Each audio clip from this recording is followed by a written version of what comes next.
Hello दोस्तों, आपका स्वागत है मेरा यूट्यूब चैनल ब्राइट एजुकेशन में। आज से हम क्लास 10 का पढ़ाई शुरू करने वाले हैं, जिसमें हम पढ़ेंगे गणित। गणित में हम आज फर्स्ट चैप्टर स्टार्ट करने वाले हैं, जिसका नाम है वास्तविक संख्या।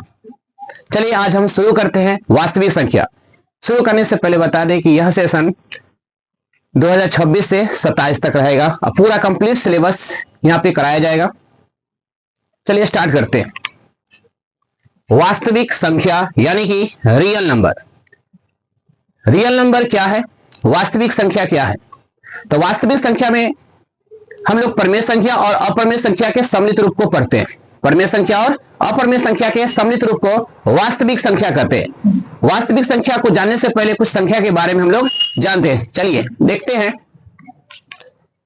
देखिए 0, 1, 2, 3, 4, 5, 6, 7, 8, 9 ये संख्या नहीं है, ये अंक है। 0 से लेके 9 तक क्या है, यह अंक है। 0, 1, 2, 3, 4, 5, 6, 7, 8 है, क्या है, 9। यानी कि इस अंक से मिलकर क्या बनता है, संख्या बनता है। जैसे इसमें से कोई दो संख्या उठा लीजिए, जैसे हम 1 ले लेते हैं, 0 ले लेते हैं, क्या हो गया 10। 10 क्या है, संख्या है, ना कि अंक। इसमें से 2, 4 ले लीजिएगा तो 24 क्या है, एक संख्या है, ना कि अंक। यानी दो अंकों से मिलकर एक संख्या का निर्माण हुआ है, जिसका नाम है 24।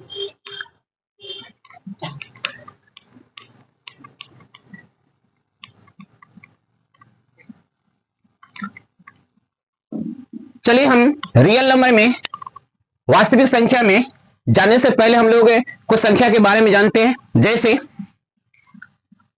आप लोग प्राकृत संख्या के बारे में जानते होंगे, क्लास 9th में इसको पढ़ाया गया था, पढ़ाया जाता है। प्राकृत संख्या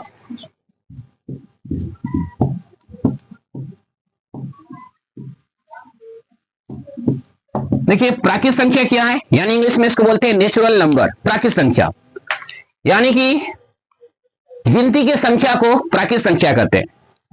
गिनती की संख्या को प्राकृत संख्या कहते हैं। चलिए इसका डिफिनेशन लिखते हैं।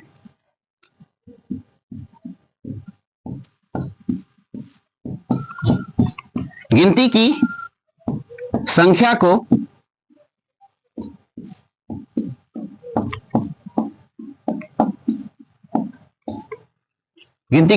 प्राकृत संख्या कहते हैं।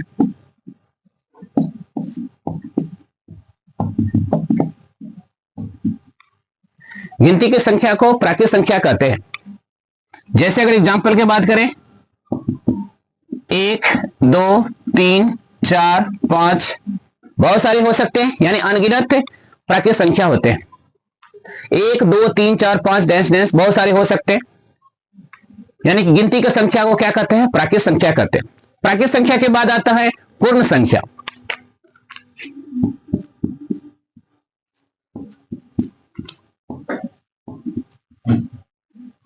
पूर्ण संख्या कौन सी संख्या देखेंगे, पूर्ण संख्या। पूर्ण संख्या क्या है, देखिए जब हम प्राकृत संख्या में 0 को शामिल कर लेते हैं तो वह संख्या पूर्ण संख्या बन जाता है। जब हम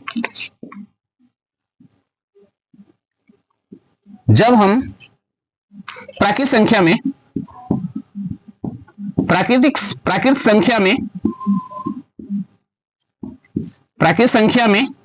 शून्य को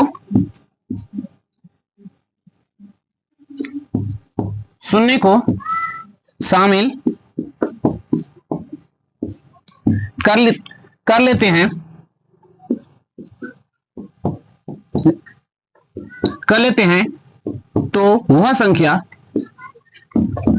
पूर्ण संख्या कहलाता है।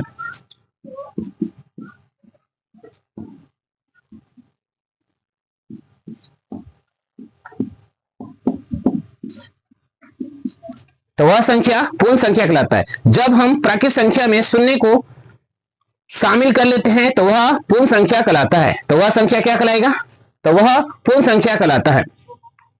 जैसे अगर एग्जांपल की बात करेंगे तो बस इसमें इसके आगे एक 0 लगा दीजिए। 0, 1, 2, 3,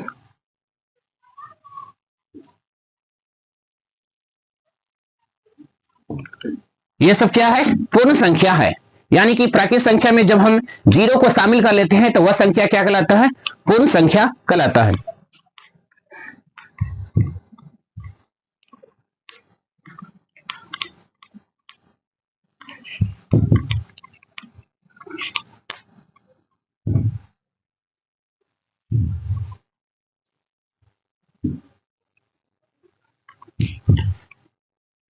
अब आते हैं हम लोग पूर्णांक पर, यानी कि पूर्णांक क्या है। तो देखते हैं हम लोग पूर्णांक। अगला हम पढ़ेंगे पूर्णांक। पूर्णांक क्या है? देखिए पूर्णांक हम लोग जैसे देखिए यहां पर 0, 1, 2, 3, इधर देखिएगा -1, -2, बहुत सारे। देखिएगा 0 से पहले जो होगा उसको बोलते हैं ऋण पूर्णांक, और 0 के बाद होगा उसको बोलते हैं धन पूर्णांक, और सारा को मिला देंगे तो कहेंगे उसको पूर्णांक कहेंगे। क्या कहेंगे? उसको पूर्णांक करते हैं। यानी कि 0 के दाईं तरफ वाला को बोलते हैं धन पूर्णांक, 0 के बाईं तरफ वाला को बोलते हैं ऋण पूर्णांक, और सबको सम्मिलित कर लिया जाता है तो उसको बोलते हैं क्या? पूर्णांक। 0 से पहले दाईं ओर धनात्मक पूर्णांक और 0 के बाईं ओर ऋणात्मक पूर्णांक होता है। उसके बाद हम लोग पढ़ेंगे सम संख्या।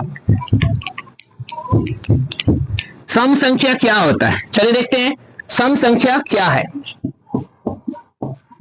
सम संख्या किसे कहते हैं? सम संख्या।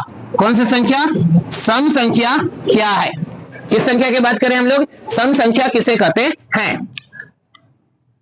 सम संख्या क्या है? तो हम लोग पढ़े हैं कि जो संख्या 2 से पूर्णतः विभाजित हो जाता है उसे हम क्या कहते हैं? सम संख्या कहते हैं। वे सभी संख्या जो 2 से पूर्णतः विभाजित हो जाता है उसे क्या कहते हैं? सम संख्या कहते हैं। तो लिखेंगे हम लोग वे सभी संख्या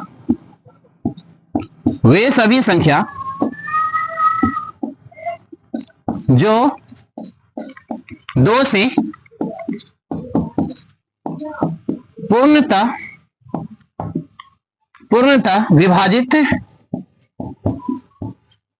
से पूर्णतः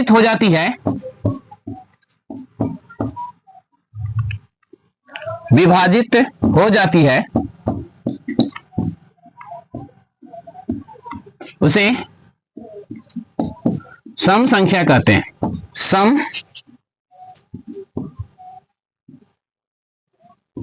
संख्या कहते हैं।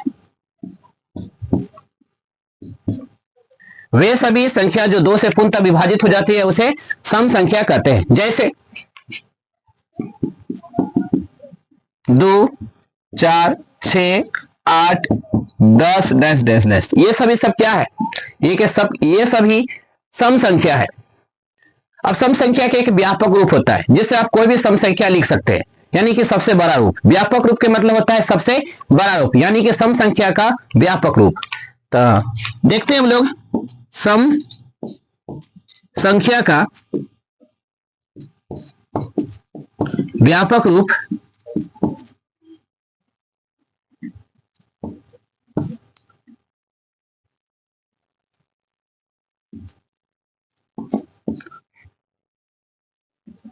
व्यापक रूप 2m होता है।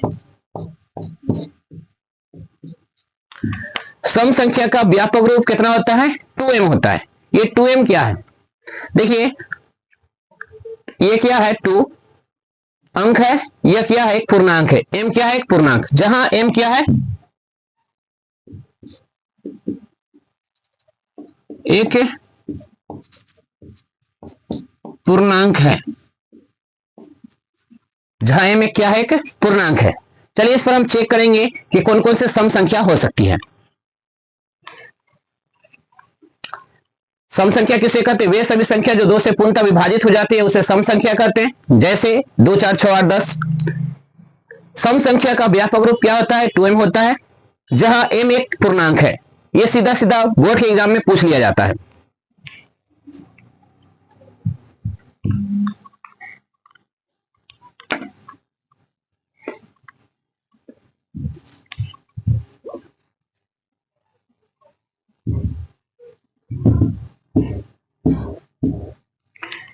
देखिए व्यापक रूप में हम क्या लिखे थे? 2m। सम संख्या का व्यापक रूप क्या होता है? 2m। तो देखिए m के एक पूर्णांक है, पूर्णांक मतलब कि जीरो या ऋणात्मक या धनात्मक पूर्णांक हो सकता है। तो जीरो से स्टार्ट करते हैं, m की जगह पर, m की जगह पर आप जीरो रखिए तो क्या आएगा जीरो। क्या जीरो एक सम संख्या है? हाँ, जीरो एक क्या है? सम संख्या है। उसके बाद देखिए अगर हम 2m यानी m के जगह पर आप एक रखते हैं तो कितना आ जाएगा? 2 आ जाएगा। तो 2 तो सम संख्या है।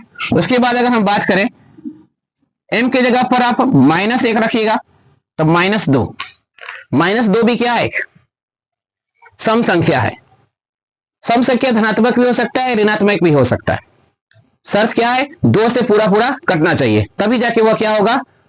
सम संख्या होगा। इसी तरीके से आप चेक कर सकते हैं 2m,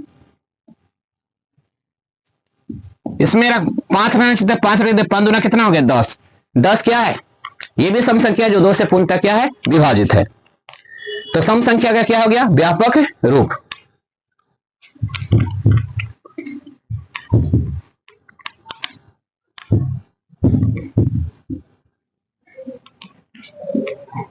अब देखते हैं विषम संख्या।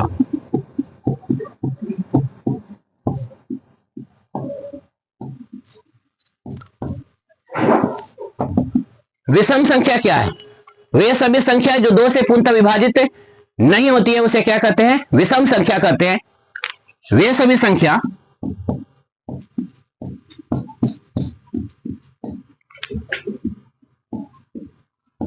जो 2 से पूर्णतः विभाजित नहीं होती है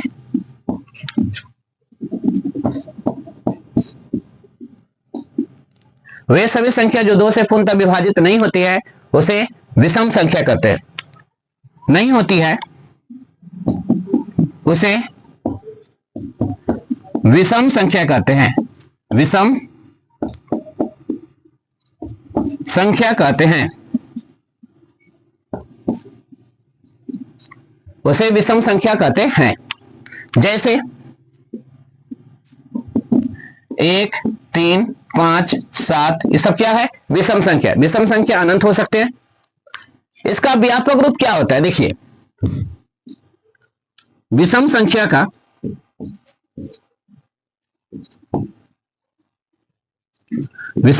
का व्यापक रूप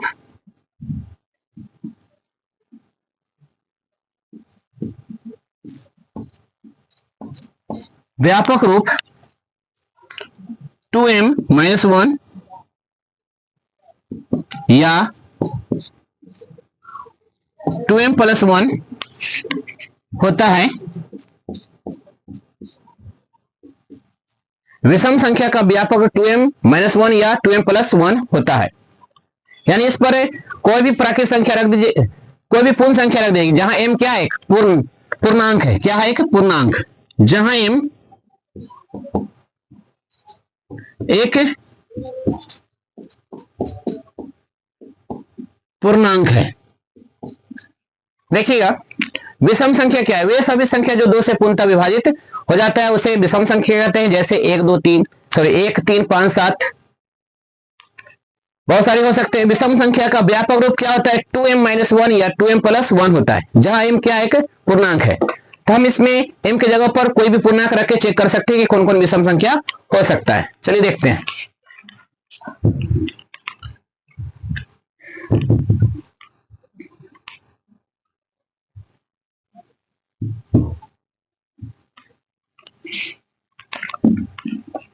जैसे चेक कीजिए 2m-1 या 2m+1 पर चेक कर सकते हैं।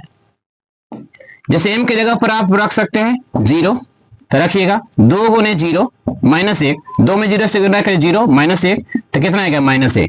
तो -1 भी क्या है? एक विषम पूर्णांक है। इसमें आप रख सकते हैं, यहां भी 0 रख के चेक कर लीजिएगा +1, 2 में 0 से गुना करेंगे 0 प्लस क्या हो जाएगा? 1, 0 1 कितना आ जाएगा? 1। तो 1 यहां पर क्या आ गया? माइनस हो चाहे प्लस हो, ये क्या आ जाएगा? विषम संख्या। आप कुछ भी रख सकते हैं। अब इसमें चाहेंगे तो रख सकते हैं m बराबर, आपको मन करता है कि हम 2 रखे तो रख दीजिए। तो 2 गुने m के जगह पर क्या रखेगा 2 माइनस 1, 2 दूना 4 माइनस 1, 4 में से 1 गया तो कितना बचेगा 3। तो ये भी क्या है विषम संख्या है 3। ठीक है, यानी कि विषम संख्या का व्यापक रूप पर आप कोई भी चेक कर सकते हैं कि कौन सी विषम संख्या होगा कौन सी विषम संख्या नहीं होगा।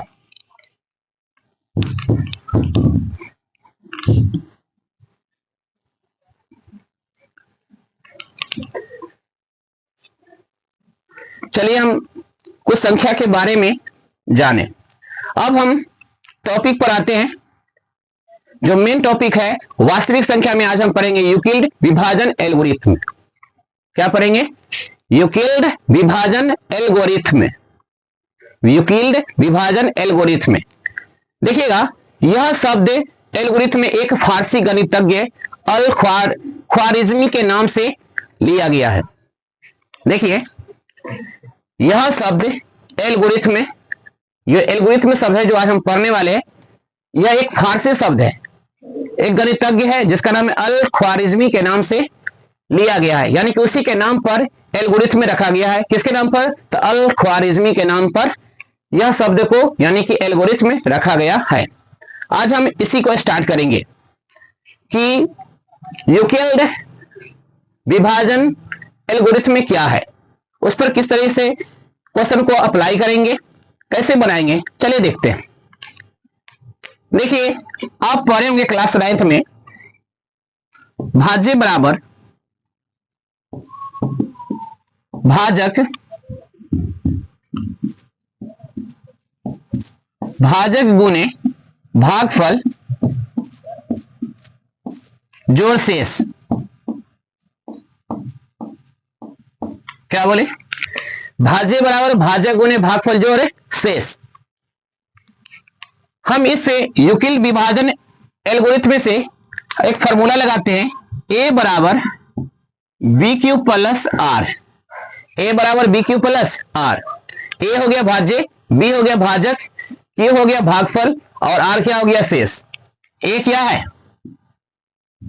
भाज्य, बी क्या है? भाजक, और क्यू क्या है? भागफल, और आर क्या है? भाग शेषफल यानी कि शेष। ए बराबर बी क्यू प्लस आर। ए हो गया भाज्य, बी हो गया भाजक, क्यू हो गया भागफल और आर क्या हो गया? शेषफल। आर क्या हो गया? शेषफल। तो हम ये चीज को समझने का पूरा प्रयास करेंगे कि ये फॉर्मूला को किस तरह से अप्लाई करेंगे। इसी फॉर्मूला को हम लोग बोलते हैं यूक्लिड विभाजन एल्गोरिथम, यानी कि यूक्लिड विभाजन एल्गोरिथम को एचसीएफ, यानी कि इससे क्या निकालते हैं? एचसीएफ को निकाला जाता है। क्या निकाला जाता है? एचसीएफ। यूक्लिड विभाजन एल्गोरिथम द्वारा एचसीएफ को निकाला जाता है। एचसीएफ मतलब महत्तम। क्या निकाला जाता है? महत्तम समावर्तक को निकालेंगे हम लोग। किसके एग्जाम में कभी कभी बोर्ड के एग्जाम में पूछ दिया जाता है कि यूक्लिड विभाजन एल्गोरिथम की सहायता से किसको हल किया जाता है? तो एचसीएफ। क्या हल किया जाता है? एचसीएफ। यानी ए बराबर बी क्यू प्लस आर। ये क्या है? एक प्रकार का यही है यूक्लिड विभाजन एल्गोरिथम। इसको हम लोग भाग लेमा भी कहते हैं। क्या कहते हैं इसको? भाग लेमा। इसको हम भाग लेमा भी कहते हैं। क्या कहते हैं? भाग लेमा। इसको हम लोग क्या पढ़ेंगे? भाग लेमा भी कहा जाता है, यानी किसको? यूक्लिड विभाजन एल्गोरिथम को भाग लेमा भी कहते हैं। चलिए कुछ क्वेश्चन लेते हैं और इस पर हम ट्राई करते हैं, बनाते हैं कि इस फॉर्मूला को कैसे हम अप्लाई करेंगे।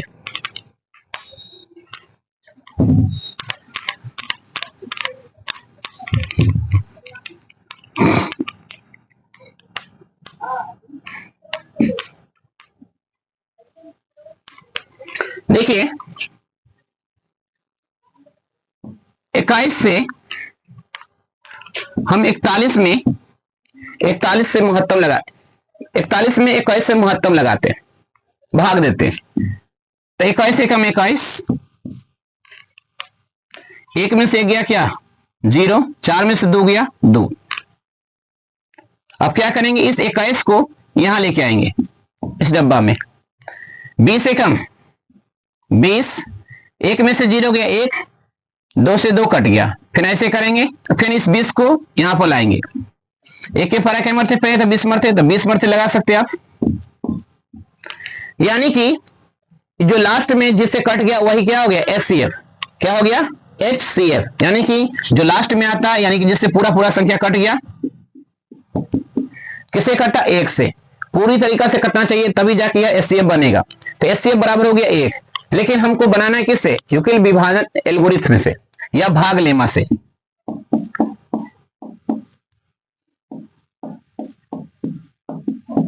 भाग लेमा से।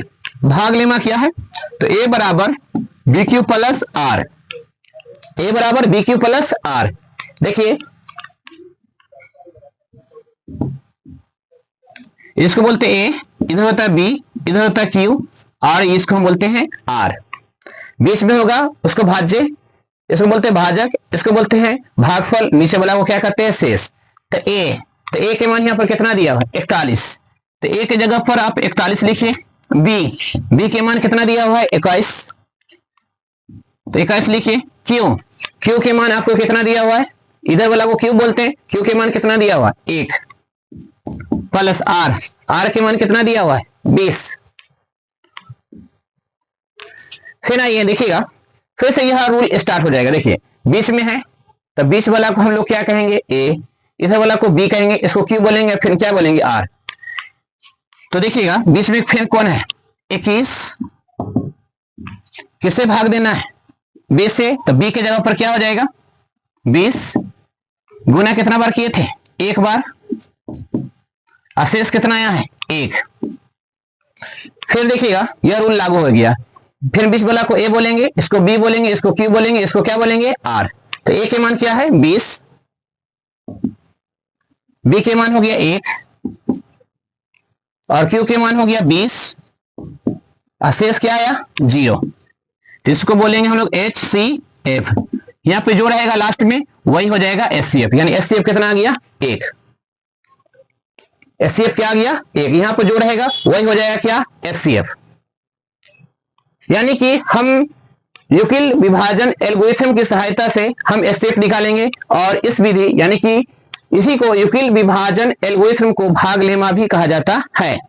इस भाग लेमा विधि द्वारा हम लोग HCF निकालेंगे। यह बोर्ड के एग्जाम में आता है क्वेश्चन। चलिए आज तक यहीं पर समाप्त करते हैं, तब तक के लिए धन्यवाद।